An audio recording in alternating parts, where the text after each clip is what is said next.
During her visit to China, Icelandic President Halla Tomasdottir sat down for an exclusive interview with Leaders Talk. She called the Global Leaders Meeting on Women significant.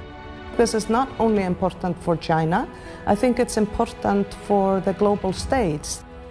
She spoke positively about the cooperation between the two countries. I think together Iceland and China can tell a story about how a smaller country and a bigger country can work together using each other's strength. She emphasized the need for multilateralism in the world.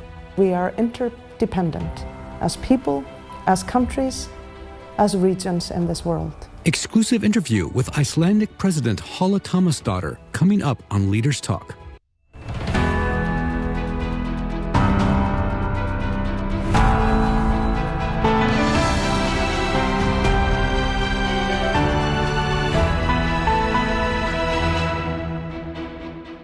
Hello and welcome to Leaders Talk, where we meet leaders, thinkers, and trailblazers. I'm So Yun.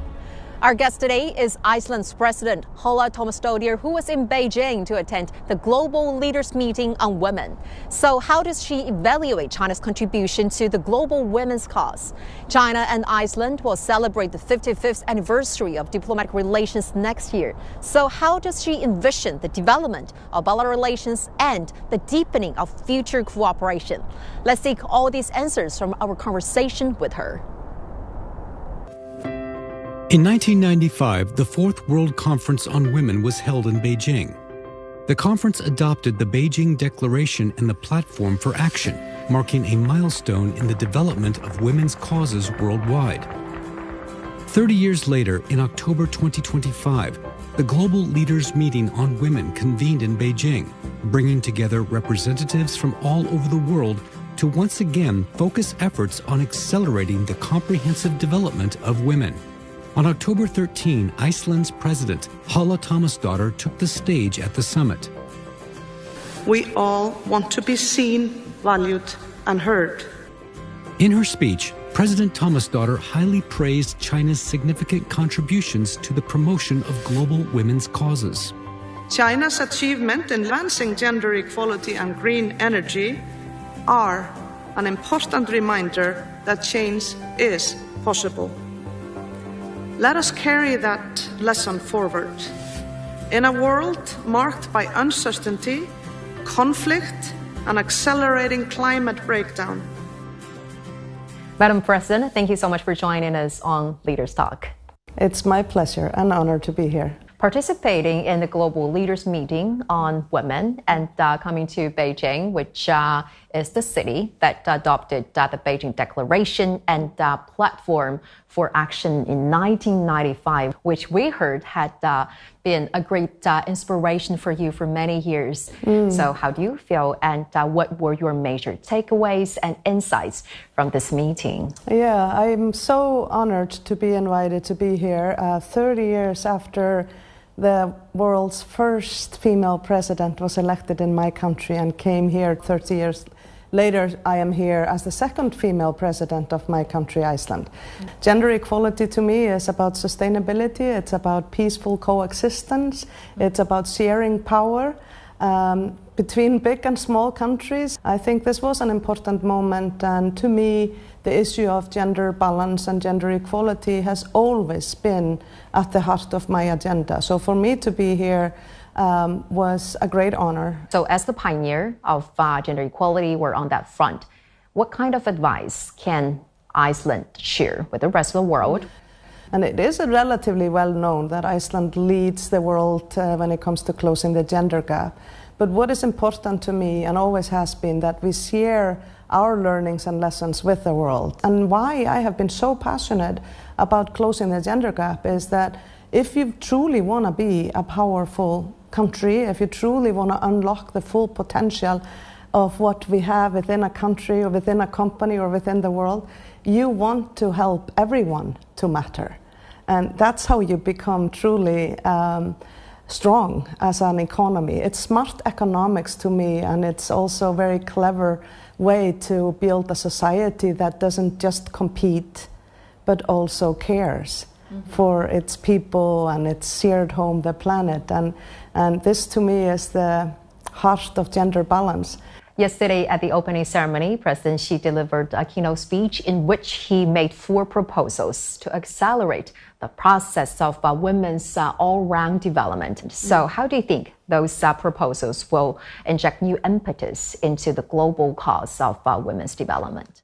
We had your President Xi Jinping putting out not just a bold statement, but bold commitments to gender equality. And I think in a world where we are facing backlash on an agenda that I think is incredibly important for the development of the world, both economically and socially, having a male president of a superpower like China stand up and say this is an agenda that matters to us and we need to rejuvenate the agenda we agreed on 30 years ago and come together around gender equality in general, women in leadership, and women's rights. And so I'm very grateful for this opportunity, and I think it's very timely and important. So I think this is not only important for China, I think it's important for the global stage that global leaders come together and say this is an imperative for the 21st century. This is an imperative to be future fit for countries and the world alike. I believe girl power is maybe the missing engine for a more sustainable and peaceful world. It's not just about rights, it's about doing the right thing for your country and for the world.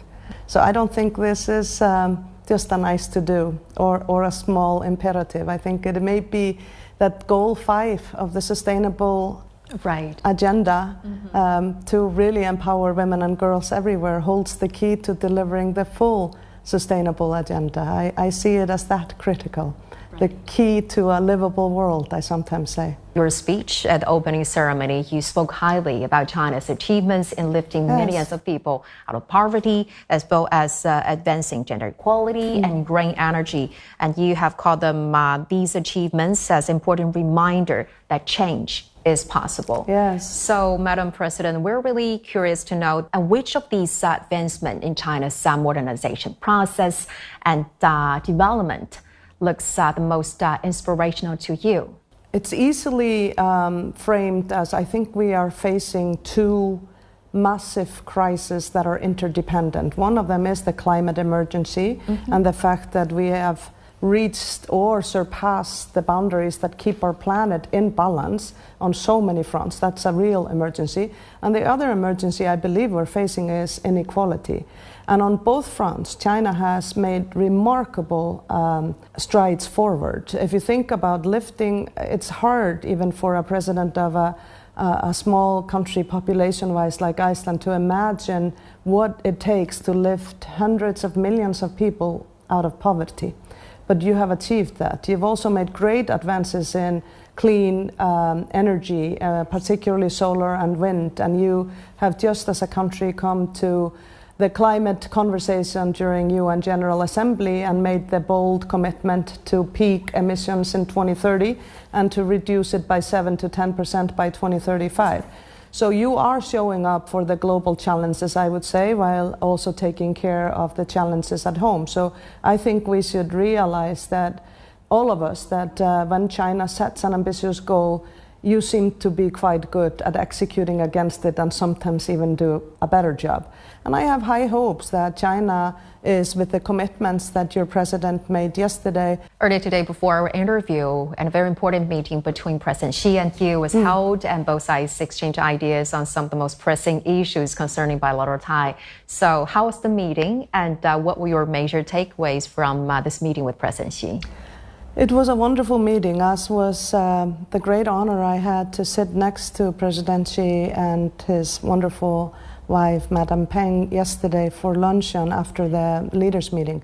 So we had already made a connection and spoken both on a personal note, also about the big challenges in the world.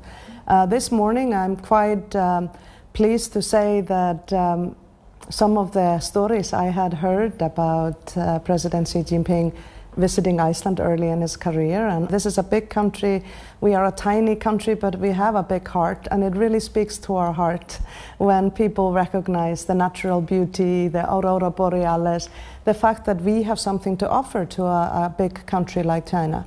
We spoke mostly about geothermal and how we have trained for a long time in Iceland, for nearly 4 decades, Chinese engineers in geothermal capacity, and how there is now a joint venture between China and Arctic Green, an Icelandic company that is really looking to utilize geothermal, already doing it in 70 cities in China, but has the potential to do so much more. Mm-hmm. So a small country that used its creativity and natural resources back in the 70s as a pioneer is now able to help a large country do that and hopefully help China meet its climate goals.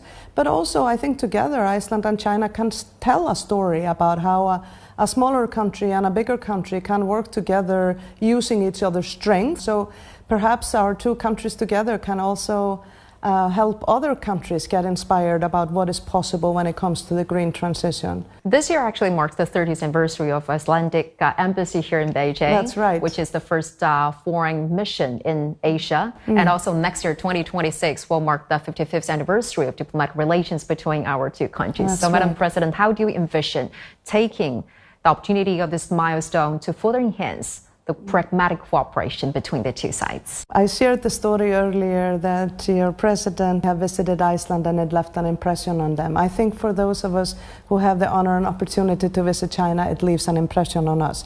So people-to-people relations should not be underestimated, or tourism to get to know one another. There is power in proximity. But when we have more engagement, when we get to know one another, opportunities rise from that. We already have a company working in China called Össur. It's a leading prosthetics company in the world, so we have some experience in health tech. Mm-hmm. China is already buying quite a lot of Icelandic seafood and appreciating it, just as we appreciate Chinese food. And tourism and trade has really been growing positively since Iceland was the first European country to recognize China as a market economy and to do a free trade agreement. So I think we have opportunities to work on many levels. I think it's just important that we understand who's good at what, and I think Iceland's creative entrepreneurship is something to be taken to scale in good partnership, including with China. Mm-hmm. And I hope together, a small country and a big country can stand up for a multilateral world where we respect each other's sovereignty, each other's strengths, each other's cultures and history, but are able to find common ground facing those big challenges, because none of the challenges we face now have national boundaries. They require us to close the gender gap, the generational gap, and the global gaps we typically experience. So I think new leadership is about bridging all of those gaps and facing those massive global challenges together, each of us working from our strengths, all of us recognizing that it will take all of us to address this, and no one will go the distance alone. And this is also something that you exchange ideas with President Xi earlier today, because you recognize, acknowledge China's leadership very important role in addressing some of the major global challenges. Yes. I think it takes great courage at a time like this for your president to stand up and boldly say that empowering women and girls, that closing the gender gap is part of the agenda of developing China's economy and society in the right direction. So I think this matters, and I think it matters that China is an advocate for peaceful dialogue and resolution of solving our differences. Mm-hmm. And so I think China has a very important role to play. And maybe we are a little humble in these small countries in the Nordics that we have something to offer to China. But I think we always, as human beings, as organizations and as countries, have something to offer each other. But are we open enough and curious enough to learn from each other probably determines the path we will take as a world. And right now, maybe many of us are shutting our eyes and ears and our borders towards each other. And I really believe that opening our eyes and ears and hearts towards each other is the only way forward for humanity, and I hope that's the path we choose. Iceland is located in the heart of the North Atlantic and is the second largest island in Europe. It's a land of contrasts, born from volcanic flames and surrounded by ice, sitting right within the Arctic Circle. This unique geography gives Iceland abundant resources in fisheries, hydropower, and geothermal energy. As one of the world's leaders in geothermal resources, Iceland has developed advanced technologies and accumulated extensive expertise in geothermal energy. The geothermal cooperation between China and Iceland has a long history. built on complementary strengths. It's not just about business. It's also a symbol of the two countries working together to address the climate crisis. In today's rapidly changing global energy landscape, geothermal energy plays a key role in combating climate change and driving the green transition. It has become a green link that connects China and Iceland, creating a shared path toward the future. Just as you noted, that green energy as well as sustainable development is one of the highlights of cooperation between our two nations. Yes. With Iceland's extensive experience in geothermal resource utilization and with China's very strong commitment to achieving its dual carbon goals. Yeah. So how do you think both countries can work together, making joint efforts towards building a greener and more equitable world? Well, I think the obvious opportunity is in geothermal and taking that to scale in China and beyond. And there is willingness and a memorandum to do so ahead. But I think there's also interesting opportunities around, for example, carbon capture, which is something that Iceland has also been pioneering. Mm-hmm. And I think there are increasingly coming about sustainable solutions in the innovation economy in Iceland, ranging from we are rethinking plastics in the algae or seaweed revolution. We're rethinking livestock feed and even food for humans through that seaweed revolution. Iceland is rich of this. It's a pioneering country that can pilot solutions, but really is not equipped to take things to the world. China is. So I see lots of opportunities to work on innovations. Madam President, you have also emphasized the importance of multilateralism and free trade. And yes. Iceland is actually leading as an example. Well, in light of this growing trend that certain countries imposing tariffs and export bans, are you concerned about this will impact, for instance, global trade as well as the global trade system? I am concerned, I have to be honest. I didn't think after all these decades of progress in the world and many rather peaceful decades that we would go backwards. I didn't expect this to happen. And I don't think leaders who are okay think this is the way to go. I think you have to be a little lost to think that you're stronger alone than together. We cannot solve any of the major challenges that are happening by going it alone. What is the joy of a life alone? We are interdependent as people, as countries, as regions in this world. And I think it may be an example of what often happens in my own life, in organizational life, in even a country's development, that sometimes the darkest hours are right before the sun rises. And I think that's a metaphor that I try to hold on to, that when it's very difficult, it is only because it's going to be a growth period. We're going to learn something and come out of it as stronger and more able to be part of a lighter way of seeing the world. And I think we need to choose leaders who are stubbornly optimistic that we, working together, can come up with solutions, show what is possible, spread the stories of it, work together on them, scale them at the speed that the current state of the world requires, and continue to do trade and tourism and people-to-people and cultural relations so that we can trust each other as we navigate those very stormy seas that I definitely see, but I refuse to be the victim of. Actually, Iceland is also gaining its popularity as a tourist destination among Chinese tourists, as you have mentioned just now. Well, apart from this extensive glaciers, as well as northern lights, some of the icy viewpoints that our viewers are already very familiar with. Madam President, if there's something, a certain aspect of warmth, of hospitality that you would like to share with the viewers, given this is a land of ice as well as fire.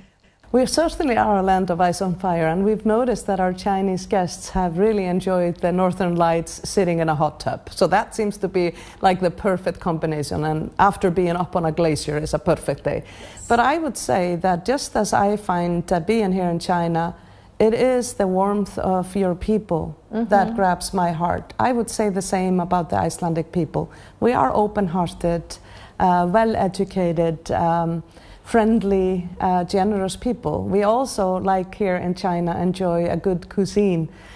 Food in Iceland, and our chefs are absolutely amazing. So the quality of life and well-being is incredibly sought after in Iceland and leaves an impression on most. And I always say that in a world where we are so tethered to our mobile phones and all the apps on them, sitting in a hot tub or hot water and having real dialogue with real people is maybe the beginning of the dialogues that we need to solve any of the world's challenges, or just to feel good.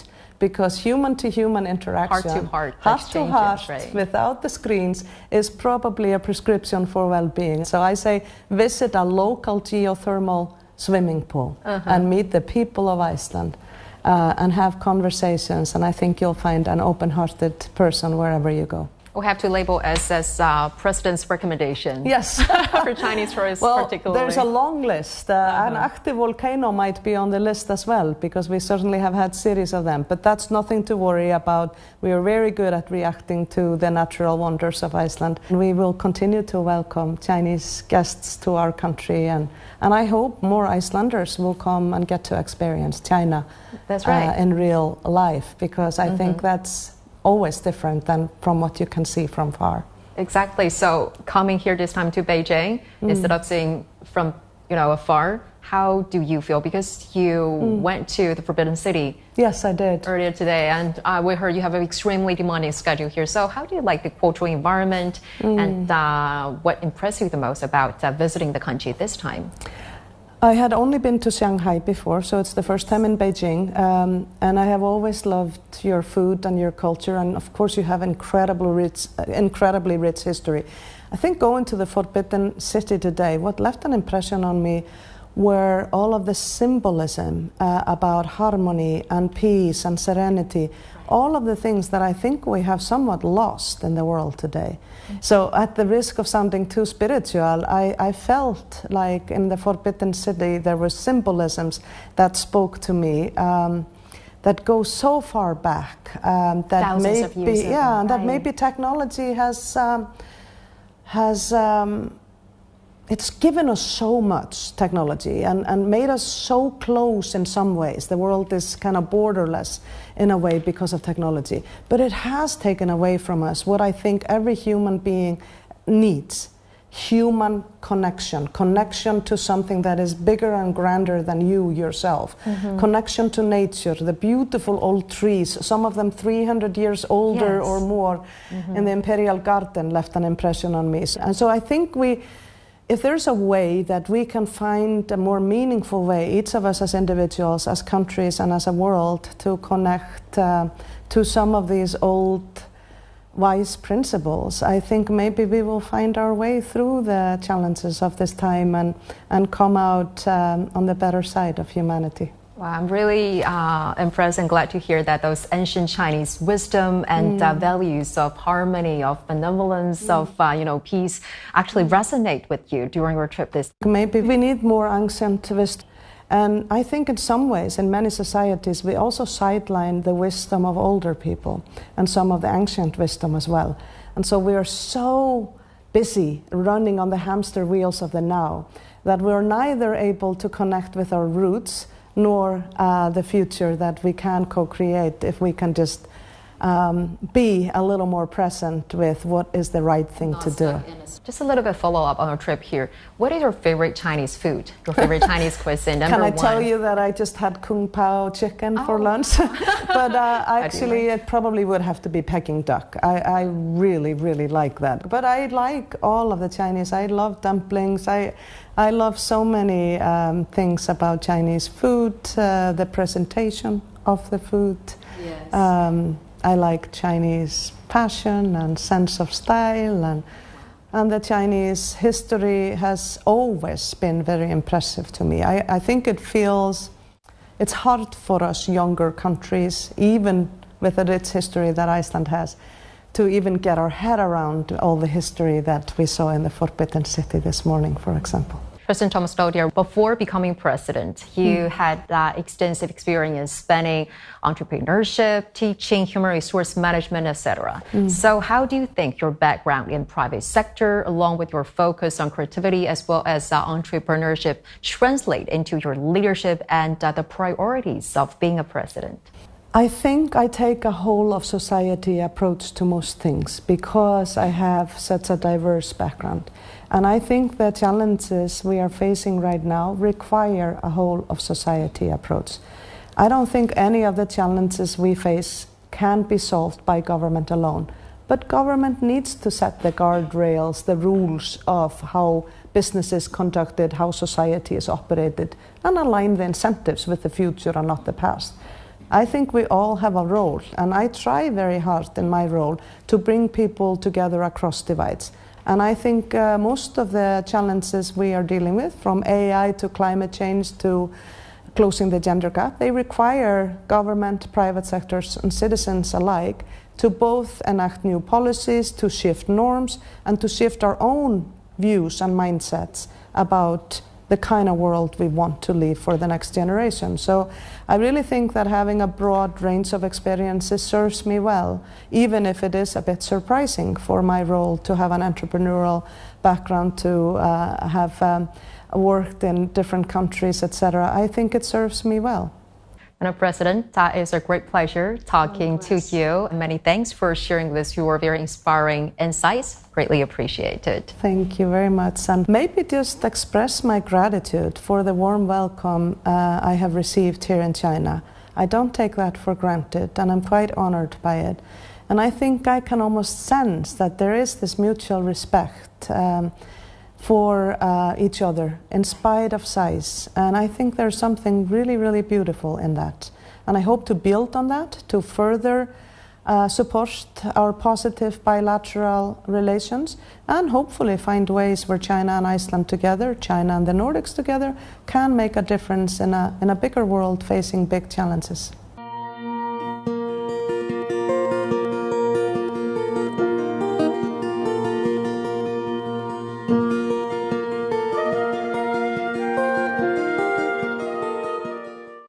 During the interview, President Tomasdottir mentioned that the cooperation between China and Iceland itself is a wonderful story.